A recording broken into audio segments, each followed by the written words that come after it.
Hey everybody, it's A Dog's Life with Angela Ardolino, and I'm so excited. Today I'm joined by Dr. Christina Chambreau, and what's really funny is that we're getting caught up on things since we are in COVID land, and since we're in COVID land, it's been great on getting podcasts done, and I'm literally getting caught up. Two people helped me create a list of dream guests. And I met this guest over a year ago, and we're just now getting to her name and reaching out and finally making contact. But again, I didn't recognize her name until I saw her face, and I was like, I know who this lady is. So Dr. Christina Chambreau, thank you so much for joining me today. And we have to tell everybody how we met because it's really funny because I don't know if you're going to remember this part of the story, but we were at the AHVMA in Nashville, Tennessee. So I guess that would be the 2019 show. And I had just come out of a lecture about homeopathic remedies, a lecture, and I was literally the only one in there who didn't understand. And I remember raising my hand and asking a question, and like everybody turned and looked at me in the room like, who is this person who doesn't know what they're talking about? And I was like, oh my gosh, I'm just the cannabis lady. I don't know about this other stuff. So I remember leaving that lecture and being like, gosh, I still don't understand. I wish there was someone I could talk to. And then you came up to me and you're like, I'm in love with your dress. Where did you get that dress? And we like literally almost got me naked trying to look at what the dress, who made the dress and everything. And then I remember reading your tag and I forgot what it said, but it said something about homeopathic medicine or something like that. And then I said, I just came out of this thing. I have no idea. Explain it to me. And you took me aside and you were so kind and so nice and took all the time in the world. And I had a new best friend. So I just wanted to say thank you. And I'm glad we're finally getting you on my podcast.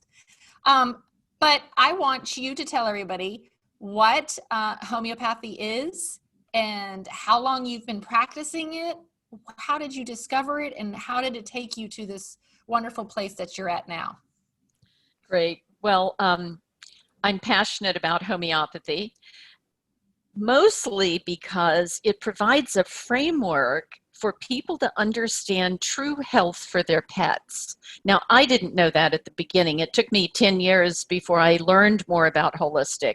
I graduated in 1980 from the University of Georgia, and I had done a one-weekend course maybe 2 years before that on Chinese medicine, but it didn't attract me particularly.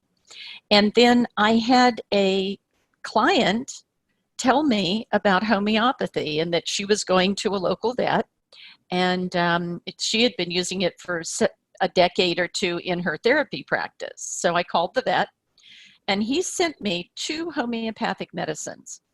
And he didn't continue in homeopathy because he didn't really understand it, even though he was taking a weekend course through the National Center for Homeopathy.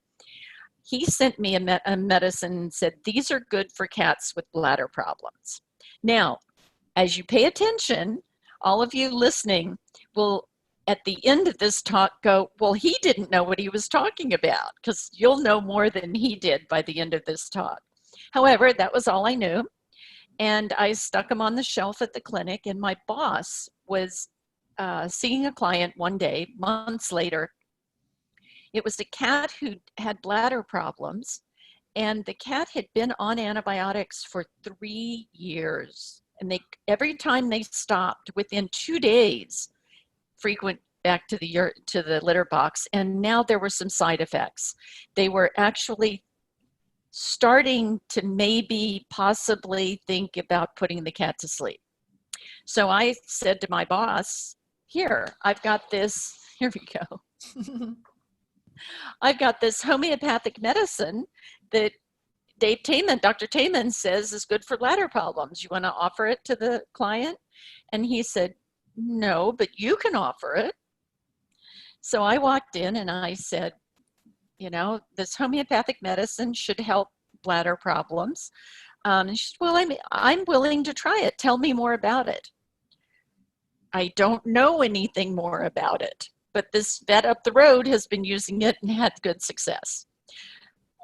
She did it anyway, so you can eliminate the placebo effect. She had no belief in this at all. I hadn't conned her into it or anything like that. Well, within, I'm sure I did it very conventionally. I probably said give 1 pellet twice a day for a week. Within a week, the cat was off antibiotics, doing fine, and in the 9 months I was still at that practice, never had a return of her bladder problems. Wow. That was the big hook from the sky saying, hey, pay attention to this.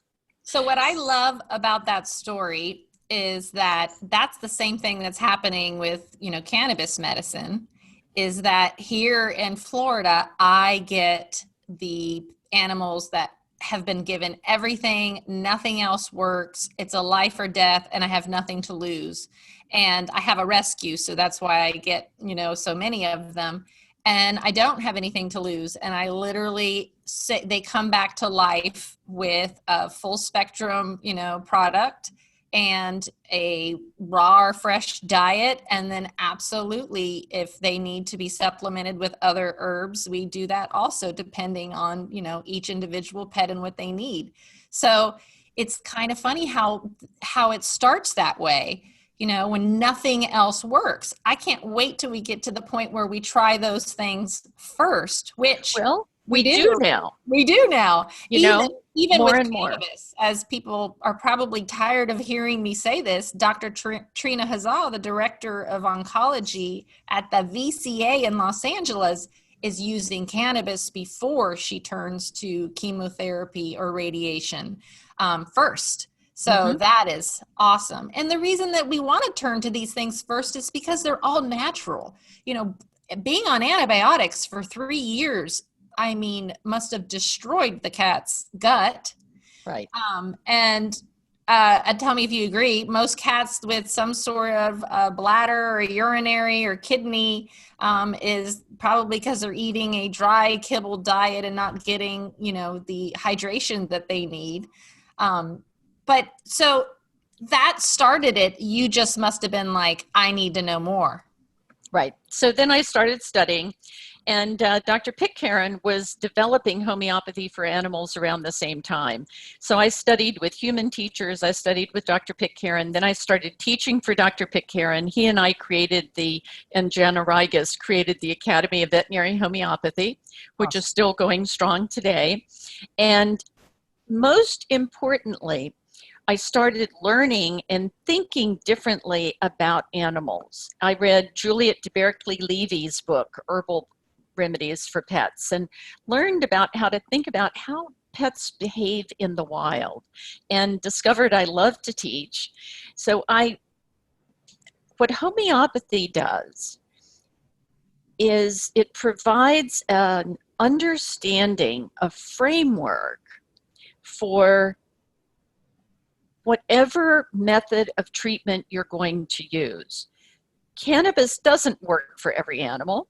I know you'll agree on that. Yes. Homeopathy doesn't work for every animal in every condition. Conventional medicine doesn't work for every animal in every condition. So our goal is really we have this thing at the Holistic Actions Academy called HMDM, Holistic Medical Decision Making. And it's 3 steps. Number 1 is to set a goal. Is this an emergency? Am I scared of what's going on? Do I need to go right to my vet or to the emergency clinic? And you do that. Or is this a milder acute problem, or is it something I've been dealing with forever? And I can start trying some different approaches. Or the third goal could be, I've got a perfectly apparently healthy animal. What can I do to maintain health, build health? So that's step 1. You set a goal. I love that last point. Okay, we have to take a short break, and then we're going to go through each of these steps. I love each of these steps, but gosh, I love that last one.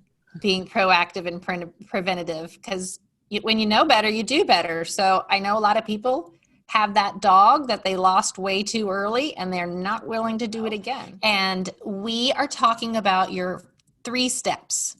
So the holistic medical decision making, because that's really the key, is you want to be making decisions from day one when you get your animals. And whether you're working in a shelter, whether you're getting them into your own home, you want to be able to have a structure where you know what's happening and you can make the choices and not be pushed or pressured by other people to make choices that don't feel comfortable to you. Right. And we do all wish that we lived in a world where we could walk in and hand over our animals' health or our health into someone else's hands, but we can't do that. We certainly can't do it with our pets because, we have to find that person that is on the same or in the same wheelhouse as us. If we don't want to give our dogs toxic pesticides to keep away fleas or ticks, and we walk into a holistic vet and we're being offered only that, then that's not a good fit for me. So it's not like you're going to find a perfect vet right away. It takes a lot of work. It takes a lot of research. Sometimes, like me, now I have a whole bunch of vets, but back in the day, when I didn't have a vet around here, I would get my blood work, and my vet is in another state. So I would get blood work and test and get the wellness and send over and ask them. But the more we know, it's not complicated, the more we can be advocates for our pets' health. So I love this. What is the goal? So the second step is what you just talked about, which is research. Right. And if you put together a healthcare team, as you talked about that you had, then you have a lot of people to ask, because there is what homeopathy teaches us is there is no one right answer for any person or for any animal. There's certainly things that make common sense. And as you do your research, you might be going to books, you might be going on the internet. But when you do that, whether it's a book or the internet, you have to question, who is the person telling me this, and does it make sense? So, a couple of basic questions for general health for pets comes from homeopathy. Says every person and animal is unique, that we each are born with an energy pattern. And this energy pattern was created genetically, but also by the environmental circumstances of our mother when she was pregnant. And then what happens after they're born is going to influence them as well. Within the first few weeks, that microbiome in the gut is influenced and started. So the sooner you start, the better. However, so many people are adopting older animals. You can start at any time. But the key is to remember, you are the one living with your pet, so you know what's working and what's not working. As you do the research, you'll get some tools. One of them is called Beam. Shine the flashlight, shine the beam of light on your animal's health. So B is for behavior, E is energy, A is appetite, and M is mood. If all of those are great, then whatever treatment you're doing is moving in the right direction. But as soon as one of those is going down, even if apparently they're not sick, then you need to do some tweaking. Something's off. The other thing is there's a list of early warning signs of internal imbalance. Did you know that cats, healthy cats, don't drink water? Even tigers in the wild only drink water if they're not getting enough prey. So another early warning sign would be a little goop in the corner of the eyes, having tartar on the teeth, cats vomiting hairballs. Wait a minute, you say, that's normal. We just have to give the hairball gel. Nope. So once you have these tools to evaluate your animal's health on a regular basis, then you can keep researching and find some solutions. So that step 3 is to sit back, take a deep breath, maybe meditate, maybe call people on your team and create an action plan. You start the action plan. So a person I was talking to today had called an intuitive. Her cat is 16. It told the intuitive that her canned food was making her tummy upset. But her mom was trying to feed her fresh food and she wouldn't eat any of it. So it's like, so now what do I do? How can I help my cat eat better food? And so you make a plan. Okay, we're going to try fish and see what of the different kinds of fish, canned, raw, dried flakes, kitty caviar, does any of that appeal? And then you evaluate the response. Nope, none of that worked. Go back to your goal. The goal is to get my cat to eat something. Right. Eat something or eat something healthy? Well, eat something healthy, but very often.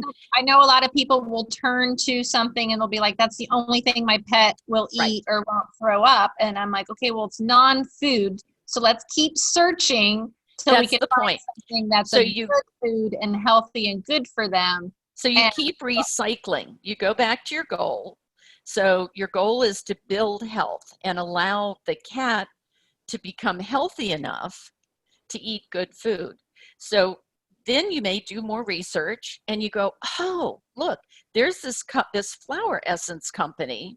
Flower essences are 100% safe, so everybody can play around with them and use them.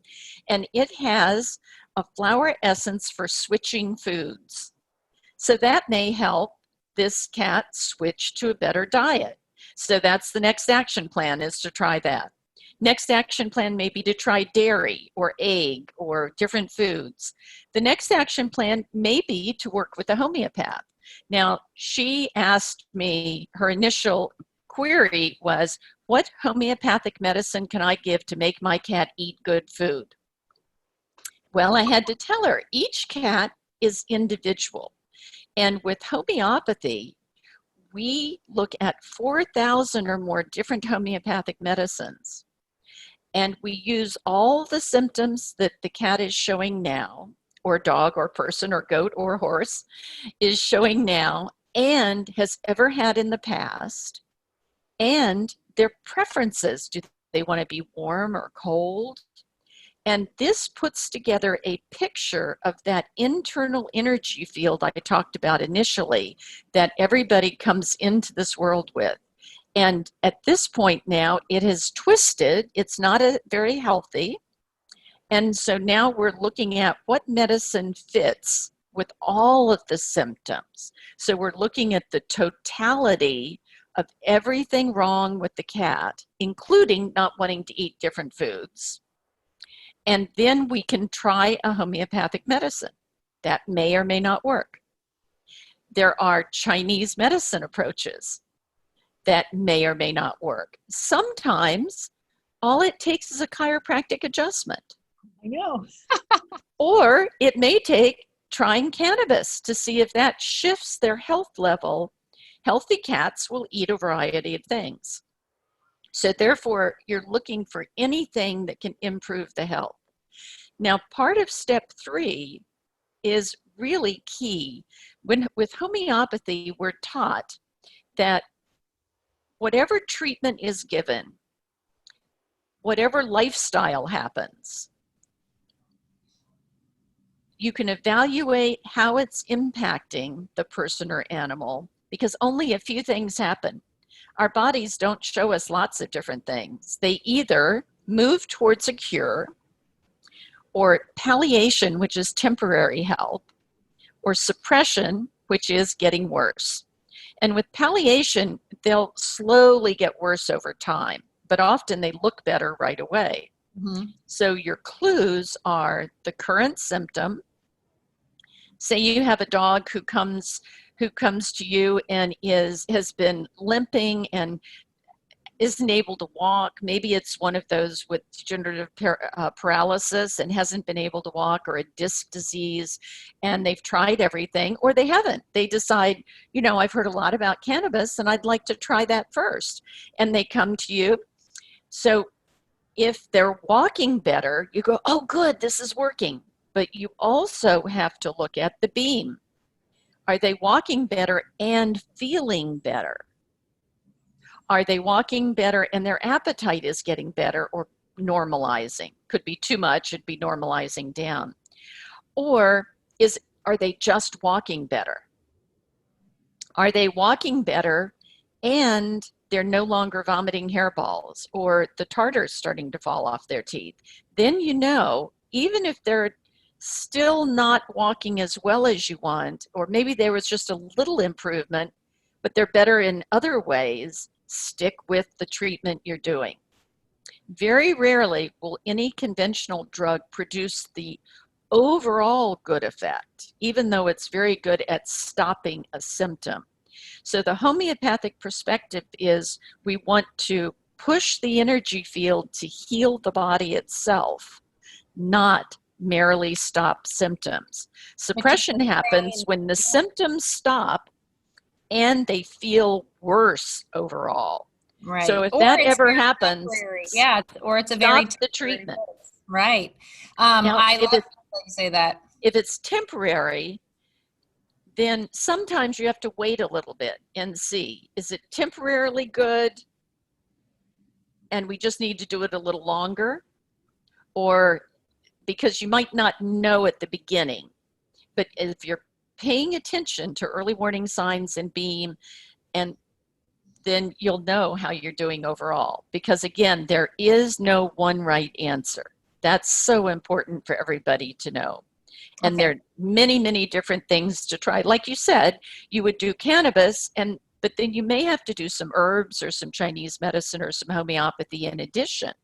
Right. So everyone's going to recognize we're saying the same type of things, that we want to support the animal's immune system's ability to fight off disease, to make themselves better without suppressing it. And we're talking about, what our goals, our 3 steps. So I love the 3 steps. I love being proactive. What would you tell? I'm sure that most of the time what you get are pet parents with a sick animal who come to you as a last resort, is probably what you see the most. It's what I see the most. They've tried everything. They want to try it. You'd be amazed how many people are trying this as a last resort and they don't even get the bottle in time. The pet passes by the time they get the bottle. So that's how last minute they're trying things. Actually, that's not true for me, because I've been in practice, because I was in practice for 35 years, and because I'm speaking on shows like this, people hear it and go, oh, I can start now having my pets live a long, healthy life. And and it's just some common sense things. Yeah. We're tired of our pets dying. We're tired of us losing them at 7, 8, 9 years old. And we're going to. And there's no magic. It's not like, oh yeah, if you do this, then your pet's going to live a long, healthy life. I mean, there are people who are vegans, meditators, shamans, gurus, who get cancer and die at 25 or 35. So it's not magic. That's what everybody needs to know. And this is a place where it's really important to hear, especially if they are older and you start learning this and you go, oh, I'm the one that caused all this because of my choices. Don't feel guilty. Right. There are plenty of animals out there who are living the lives of the way you did it, who did fine. And there are animals with the new things you've learned who haven't necessarily lived a long life. So it's sort of like but most animals, there's some keys. I mean, what makes the most sense? What would you eat for yourself? Fresh food, lots of variety, or Amy's organic pot pies twice a day for the rest of your life? Oh, that would be good. Now, but not a complete diet. I always try to say, compare it to eating a bowl of Cheerios with no milk every single day. Right. However, see, then the next thing people say, oh, but I feed my dog organic dog food.